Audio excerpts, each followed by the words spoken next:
डोटासरा जी जिस छोटी मानसिकता से व्यक्तिगत आरोप प्रत्यारोप लगाते हैं, अब की बात नहीं, उनकी आदत में शुमार है। उनके पास कोई प्रमाण है कि कोई बजरी में, कोई टोल में, कोई दूसरे खनन में मेरा कोई कहीं मैंने कोई सरकार का दुरुपयोग किया, तो 5 साल तो सरकार उनकी थी। मैं उस हार को स्वीकार करता हूँ। मैं 7 बार लगातार विधानसभा में जीतता रहा। हार और जीत सिक्के के दो पहलू है, पर जनता का फैसला सिरोधार्य है।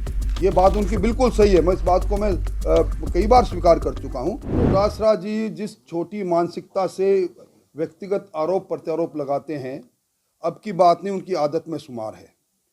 उन्होंने मुझ पर जिस प्रकार के आरोप जड़े हैं, वो अगर 5 साल तक सरकार को लिए बैठे रहे, मैं 5 साल तक प्रतिपक्ष में रहा, उपनेता और नेता रहा, सदन में भी वो रहे, मेरे सामने बैठकर वो आरोप लगाते तो मैं उनका जवाब देता। एक टेलीफोन पर सोशल मीडिया में कुछ कह देना, मैं समझता हूं कि अभी भी उनके पास कोई प्रमाण है कि कोई बजरी में, कोई टोल में, कोई दूसरे खनन में मेरा कोई कहीं मैंने कोई सरकार का दुरुपयोग किया, तो 5 साल तो सरकार उनकी थी। 5 साल तक अगर प्रतिपक्ष का कोई नेता सरकार के रहते हुए और वो हर क्षेत्र के अंदर अपना वर्चस्व स्थापित करके और अपना काम करे, इससे बड़ा दुर्भाग्य, इससे कमज़ोर लचर सरकार क्या होगी। और सरकार के अंदर पीसीसी चीफ खुद विराजे रहे, तो अब तक क्यों चुप रहे। इसलिए मैं व्यक्तिगत टिप्पणी नहीं करना चाहता। उन्होंने जो कहा, कल कहा कि मैंने निश्चित तौर पर लक्ष्मणगढ़ की बड़ी सभा में कहा था कि आरपीएससी में एक ही परिवार के एक साथ 4-4 लोग एक जितने नंबर लेके पास हो जाए, ये क्या काम है। उस पर जब उन्होंने कहा तारानगर से आने वाले नेताजी को पूछना, निश्चित तौर पर मैं नई विधानसभा में गया, मैं उस हार को स्वीकार करता हूं। मैं 7 बार लगातार विधानसभा में जीतता रहा।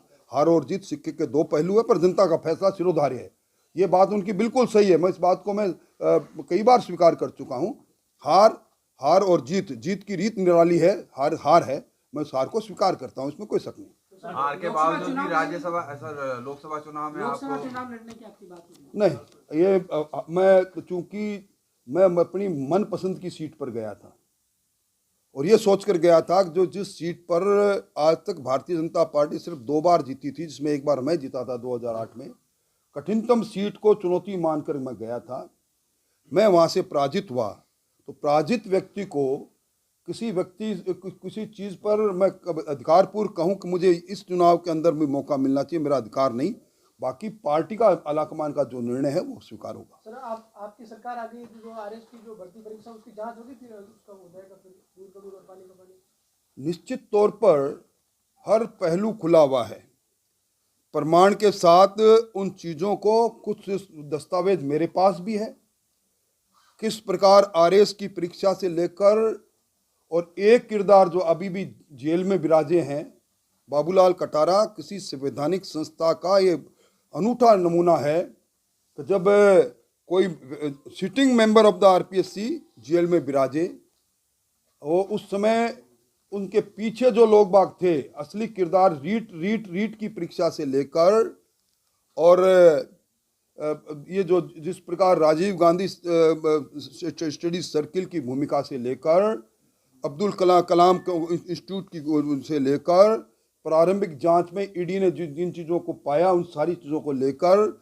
जो भी दस्तावेज हैं उनको प्रस्तुत करेंगे और कहेंगे कि इसकी जांच होनी चाहिए।